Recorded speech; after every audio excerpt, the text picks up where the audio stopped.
Have you been wondering what you can do to your resume to have a better shot at passing that computer screening process?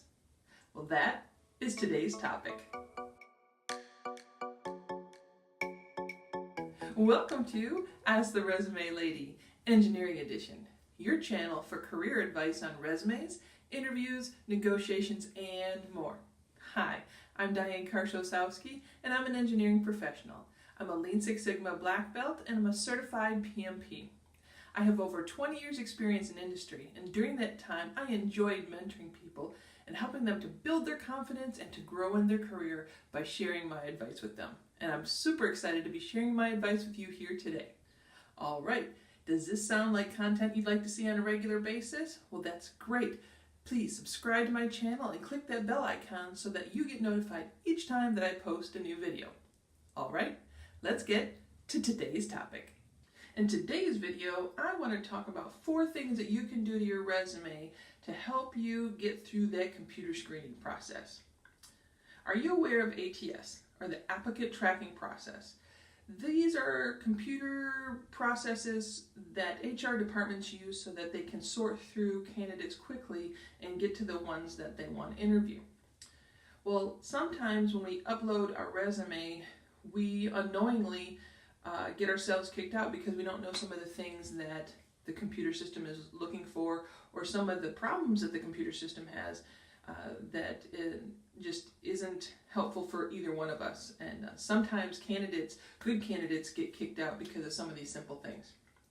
All right, 4 things. So the first one, I want to talk about keywords. So when the computer system is scanning through your resume, it is looking for keywords in your resume, and those keywords are the ones that are in the job description.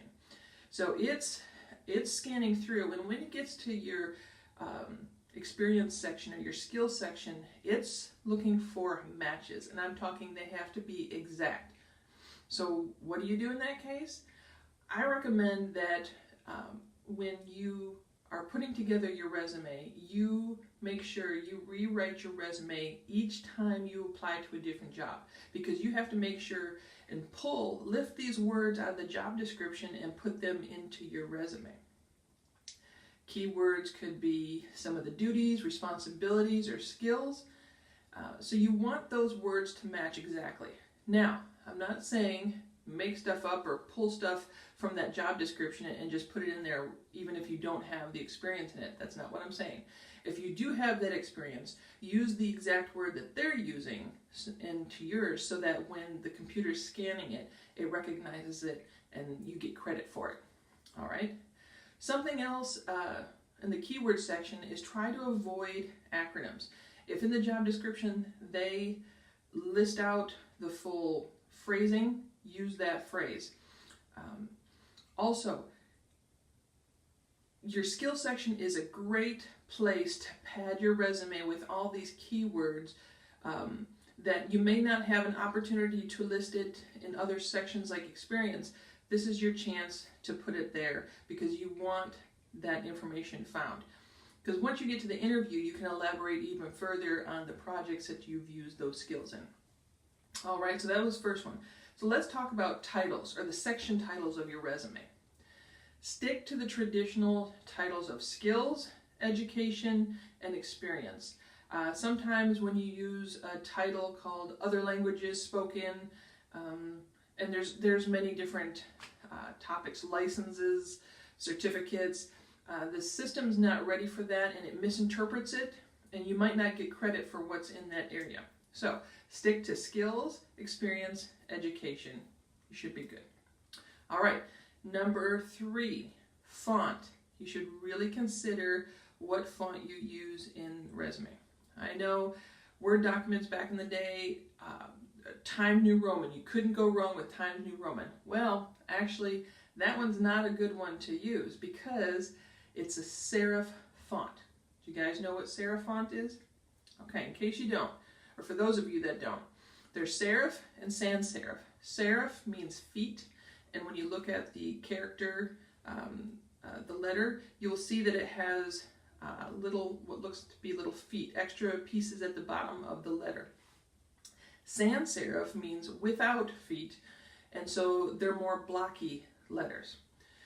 So the reason you want to avoid serif font is because those extra little feet or dashes or little pieces to that letter actually trip up the computer when they're scanning. So that Times New Roman R may look like something else to them, and it just it's not picking up the word that you have put in there, and it's kind of getting stuck, and so it's overlooking something that you have. So you may have the skill that they're looking for, but it bypasses, unfortunately. So say no to Times New Roman, yes to Calibri, something like that. So look for a sans serif text. Because if you're going to take all that effort in the first section of the keywords to make sure you pull those words from the job description and put it in there, you want to get credit for those, right? So let's take away any opportunity for the computer to get messed up, confused, and not recognize something. So make sure that you get recognized for all that hard work. So let's also, in this font section, let's talk about bullets. When you get to the bullet section, just go for the basic round bullet. Don't get the squares, and really avoid the arrows if at all possible.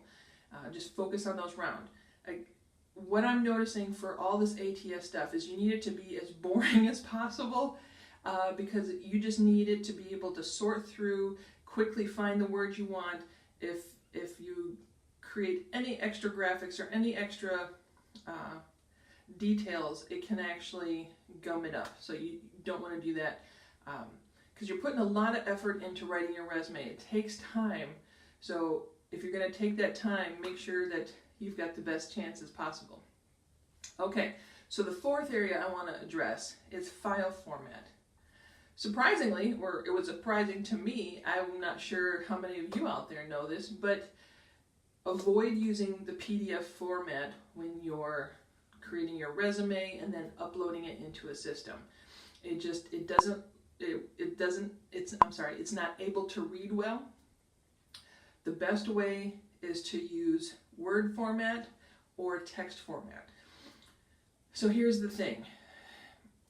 Text is best for computer, but if you take all the glitz and glamour out of it, all the bolding, everything that you have on your resume, if you take everything out, once it gets past the computer and it's got to get to now a human and they're looking at it, they're going to want certain items bolded so it captures their attention. If it's just all the same, your eye is not drawn to any particular area, so that's not going to be super helpful for you.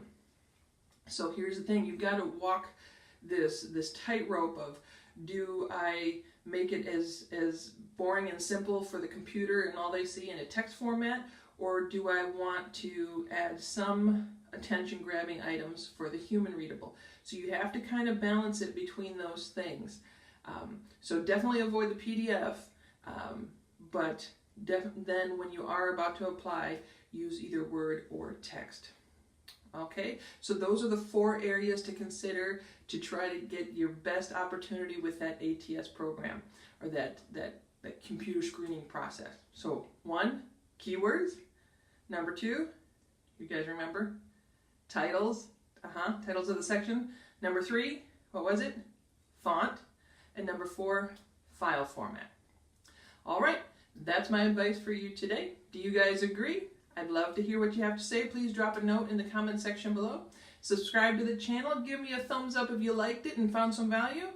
And as always, think confident, act confident, be confident.